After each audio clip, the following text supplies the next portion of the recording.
म्हणजे या महाराष्ट्रात चमत्कार 20व्या शतकाच्या पूर्वार्धात घडला आणि तो म्हणजे कर्मवीर भाऊराव पाटील, कर्मवीर भाऊराव पाटील आणि कर्मवीर भाऊराव पाटील. एका शेतकरी जैन कुटुंबात 22 सप्टेंबर 1887 ला कोल्हापूर जिल्ह्यातील हातकणंगले तालुक्यातील कुंभोज या गावी भाऊरावांचा जन्म झाला. त्यांच्या घरात शिक्षणाची काही विशेष परंपरा नव्हती, पण त्यांच्यावर शाहू महाराजांच्या सामाजिक कार्याचा फार मोठा प्रभाव पडला होता. त्यांचे वडील रेव्हेन्यू खात्यात नोकरीला होते. त्यांनी भाऊरावांना कोल्हापुरात राजाराम हायस्कूलमध्ये शिकायला ठेवले होते. भाऊराव मिस्कितपणे त्यांना म्हणाले की या राजाराम हायस्कूलमध्ये कोणत्याही वर्षी कोणत्याही वर्गात व कोणत्याही विषयात पास झालो नाही असा मी विद्यार्थी आहे.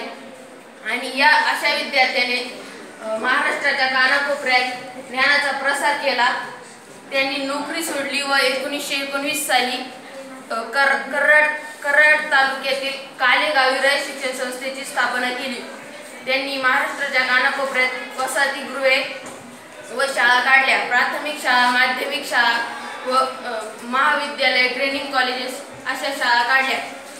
म्हणूनच आज रयत शिक्षण संस्थेचा वटवृक्ष सर्वत्र महाराष्ट्रभर फेफावला आहे.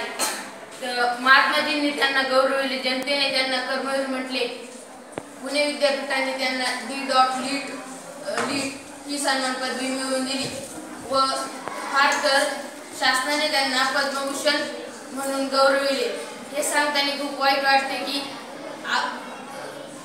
या समाजात जनसामान्यामध्ये शिक्षणाचा प्रसार करण्यास अखेर 1959 मध्ये झाली. जय हिंद.